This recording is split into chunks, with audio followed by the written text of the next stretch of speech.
Are you ready to go to Vietnam with me? Join me as I'm going to Hoi An and Da Nang for Vietnam NomadFest. I'm going to see you guys a little bit behind the scenes and also, of course, on the pretty little things that we're going to do. So, basically, I have kind of an itinerary planned as a type A person myself, of like places to go, things to do.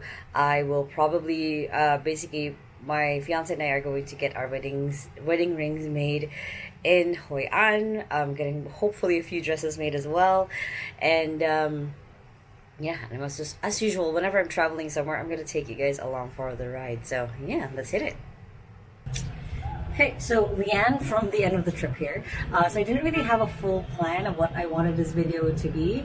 I was just gonna take you guys through Vietnam, but I always want to add a little bit of lessons, you know, as we're going through the whole trip. So right now today is basically, like I said, this is the end of the day, end of the trip in Vietnam. Right now we are in Hoi An.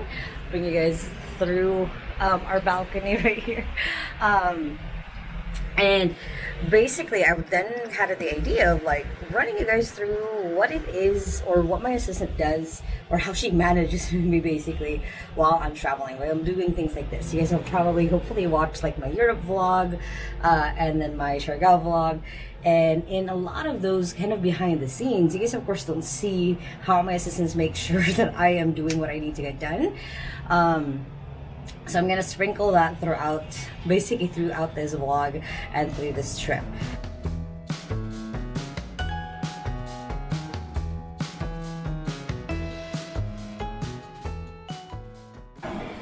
Okay, so we're at the airport. It was interesting. So we're flying from Cebu to Manila to Da Nang because there's no direct flight from Cebu. So we had to like get all of the papers and like travel tax paid while we're here. And then basically, like I said, I'm flying with my fiance.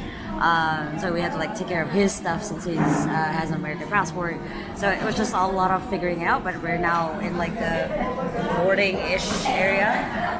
We're getting some food. We have hopefully some soup to help with the throat a little bit. Yeah. Let's get through basically the next. I think we're flying. So we're basically an hour to Manila, and then we're in Manila for about 4 hours, and then our flight to Vietnam is at 5 o'clock, 5 p.m. So right now it is 12:18. So we have a few hours to kill. So let's do this.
So it's now technically day 2 of the Vietnam trip. We basically arrived basically at our hotel at like midnight, which was funny. So we just went out and kind of got a little bit of food. I'll put the food somewhere in here. It was just like a shawarma place that was really nice. So right now we went around, got money, basically exchange. I withdrew money, but yeah, basically got some money. We're gonna go to our ring making place. Basically, we're gonna get our wedding rings made there. We're gonna make it ourselves. And then basically we're gonna go around Hoi An. Hoi An, basically we chose to go to Hoi An rather than go to Da Nang straight because we knew that the ring and basically getting clothes made custom would take a while. So we were like, hey, let's go to Hoi An first. and then come back a week later basically to pick things up. So that's kind of why we're doing what we're doing. We basically had a really good breakfast buffet at our hostel. I'll show you guys in a little bit what it looks like. We'll probably do like a last day thing. But yeah, it's a really good area of town as well. So yeah, come along for the adventure. So I figured at this point I'll give you guys a little bit of a voiceover action. So we basically chose to get our wedding rings done at this place here in Hoi An. We saw literally a TikTok video about them. They were super nice. They were super sweet. They walked us through the whole process of how to create essentially, like I said, your own ring. And for us, we kind of chose having the wedding rings done this way. So then there's a little bit of a sentiment. And then afterwards, we went to this famous Banh Mi place, which was basically the Anthony Bourdain one, where he liked it really well, and my fiance and I loved it as well. Look at that! Look at all that fat. It was amazing. And then afterwards, we were kind of just going around Hoi An, enjoying all of the cool sights. Right there's their famous bridge. And of course, we had a little bit of a tangled moment right here as we did this on the river. Okay, so today is technically day 3. Day 3 in Vietnam. My actual camera that I use for this is in the back, and I was like, oh yeah, I'm vlogging today, so here you guys are. So today we're going to Da Nang, basically from Hoi An, and then we're staying in Da Nang for a week, basically for Vietnam NomadFest. I'm going to be doing this speech on Monday, so that should be fun. Yeah, basically today I got my you guys will see it, I got my hair washed, like shampoo massage, head massage, which was actually really nice. And then I also got my nails done at a salon. It was like literally like kind of across the street from my hostel. It was like less than a minute walk. It was amazing. We tried the Banh Mi Queen, which is, for me, I am honestly I have gluten intolerance, but I was like, I'm in Vietnam, I'm gonna try Banh Mi. So we got that, and then but yeah, right now we're in the Grab going to Da Nang, and then yeah, I'll just take you guys there. Taking over with the voiceover again, mostly because I keep forgetting to like actually talk in these videos. But basically, this was kind of the road trip from Hoi An to Da Nang. It took an hour. It was super close by and super nice drive, basically. And then we went ahead and gone to the opening of Vietnam NomadFest. Those are the organizers and the host right there. They were super amazing. It was just a fun time all around. And then the next day, we actually went ahead and booked an Ao Dai. Basically, they're tour guides, and they took us all through Da Nang. So this is their Marble Mountain. That was the first place that we went to. It was a journey getting up there. It was a lot of stairs, but it was actually also really nice because we went through a ton of their cave systems, and basically where people used to live and where people used to, of course, have their places of worship. So it was kind of a nice experience just going around and being told what each place was and what it meant to them and their culture in Vietnam. And then they took us out for lunch, their traditional food here, which is really good. We went to a market within the city. We checked out this pink church, which was actually super duper cool. And then they kind of took us to kind of just the bay of Da Nang, which was super pretty and super nice. I highly recommend doing it. And then we also checked out their night market later on, and a lot of like different food that they had. And then the next day, I was going to do my talk in Vietnam NomadFest. What I'm going to... Oh, there? Okay. What I'm going to walk you guys through today is something that less than 1% of business owners fully understand. So I want you guys to make sure that you lean... 1, 2, 3.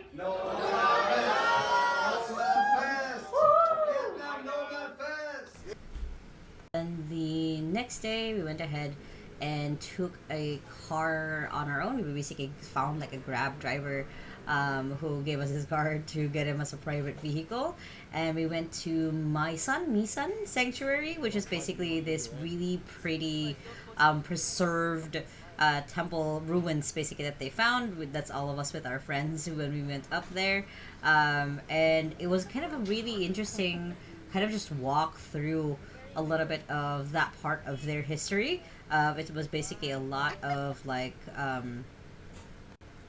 temples of theirs that were preserved. That's us kind of getting to there because it's a little bit of a farther walk, and it was a little bit of an uphill climb as well trying to get to it. We were trying to catch a show that they were doing every other half hour, so here's what it is.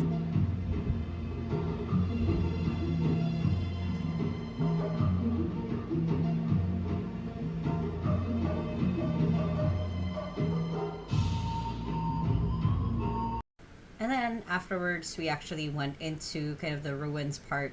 It was very haunting a little bit. Some parts of there were kind of giving us a little bit of a hair raise experience going into it, but these were the things that they found.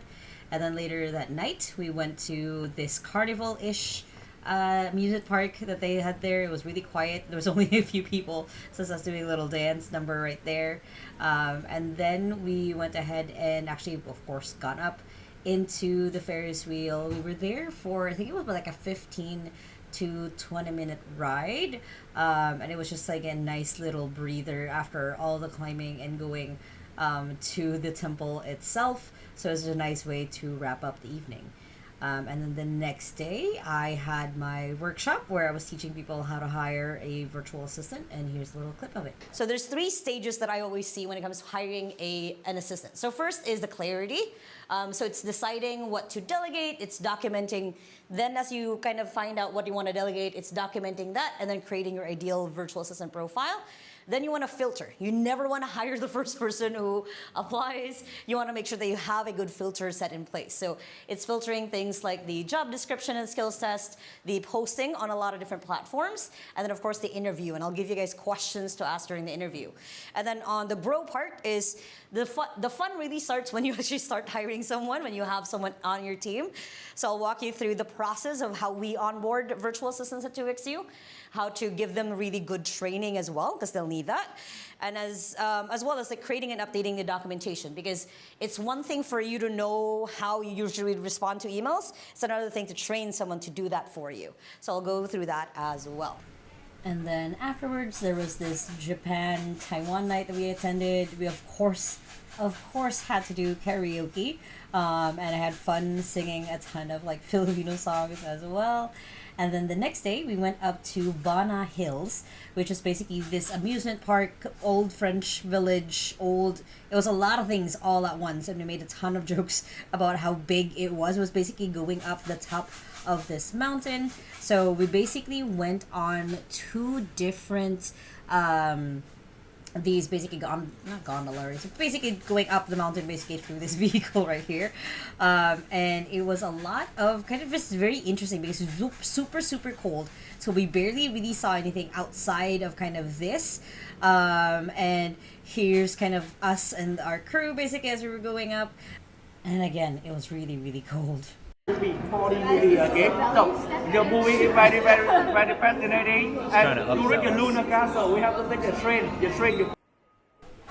So basically, what our tour guide was saying that I wasn't able to capture all of it was, we basically had 4 different places that we can go to. There was the hand, there was the castle, there was the amusement park itself, and then there were like beer places and cafes in here.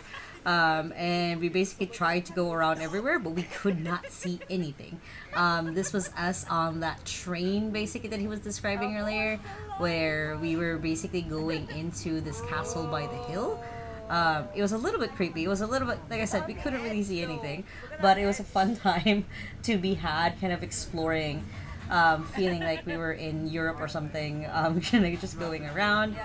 And then there was this cool 3D40, 5D40 movie experience. We couldn't film any of it, sadly, but it was a great experience still kind of being thrown around and sprayed on basically as we were going through the world.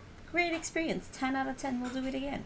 And then we walked around on, this is basically their little French village. This was basically summer. No, what I understood was it was kind of a summer house, basically for the French.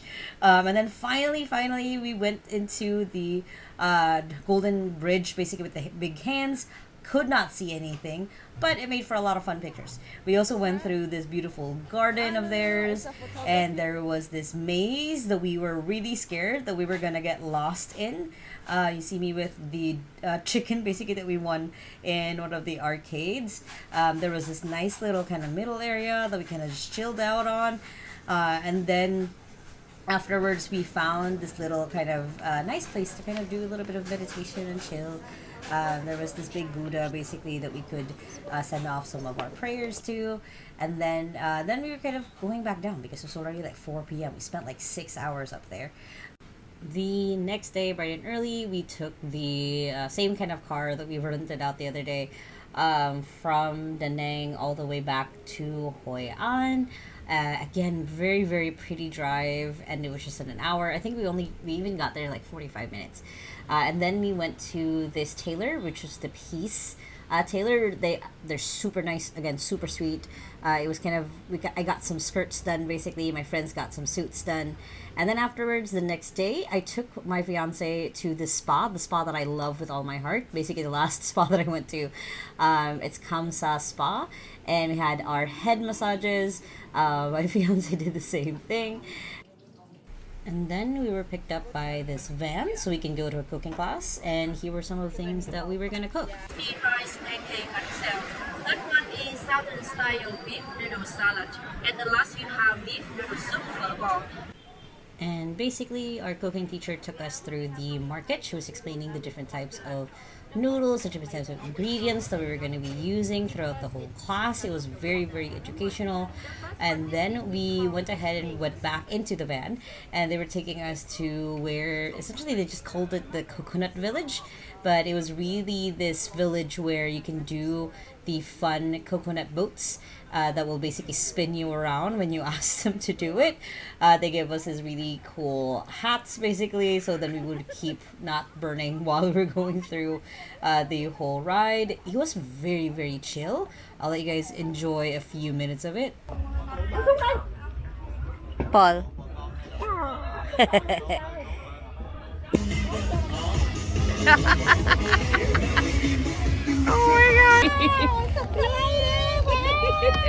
You make my world spin round, right round.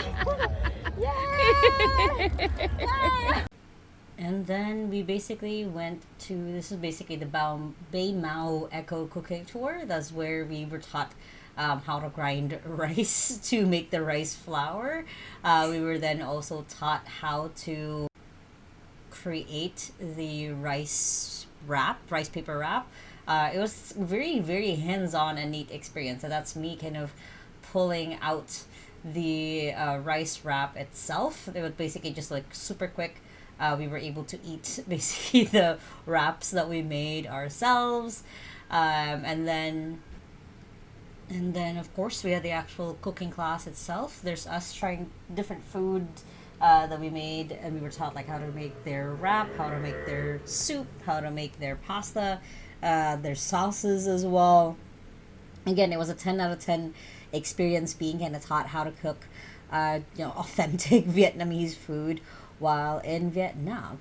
And we basically capped off the day. That was basically our last full day in Hoi An, and we were able to kind of just go around a little bit more the city before the next day we had to go. And I'll continue back to talking the end. So how my assistant kind of manages me throughout all of that is basically, the first thing is we do set out like objectives that I have for the trip. So for the trip, I wanted to, of course, do the talk for Vietnam NomadFest. That was the biggest thing. That was the main thing.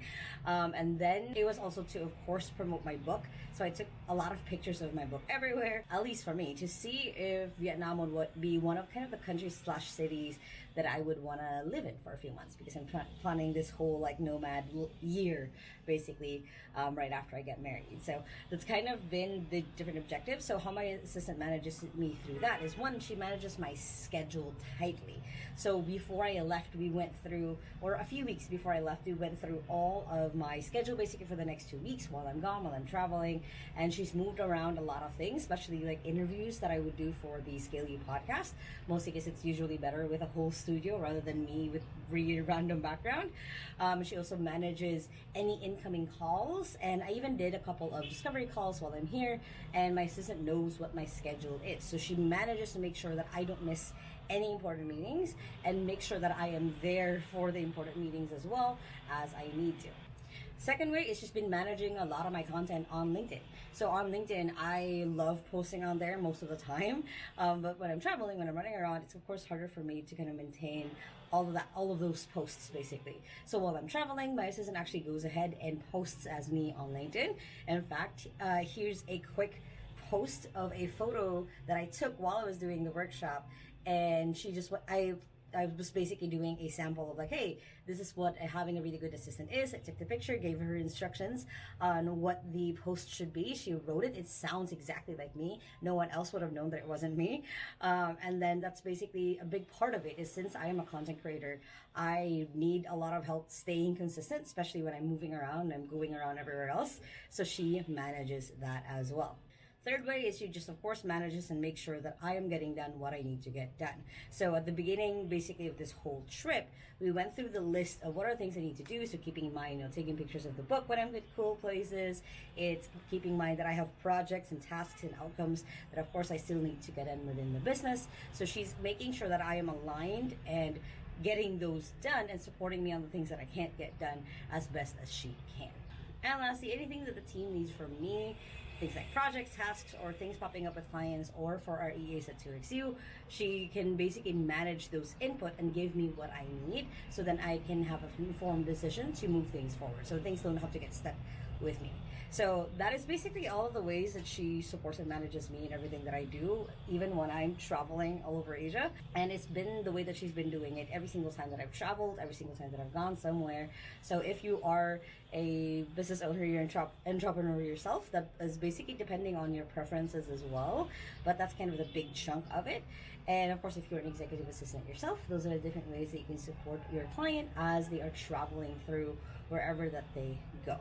Of course, other than that, she also helped manage like a lot of the travel stuff, my hotels, the flights, and everything else. But that's for a whole other video of how to be able to do that. But that's kind of the behind the scenes of when I'm traveling and how she manages me and how she takes care of me. Basically, from here on, I guess our flight is later tonight, 9 p.m. We're going all the way to Cebu. We're technically traveling for about 10 hours, mostly because we're arriving in Cebu like 7 a.m. So should be all fine and dandy. Yeah, I had a lot of fun on this trip. I had met a lot of really good, amazing people. I reunited with a lot of friends that I made last year in Bulgaria. So it's just been kind of a fun time all around. And of course, if you guys like this video, make sure to hit the thumbs up button right there. Comment below any questions you have about running a business, running around in the world.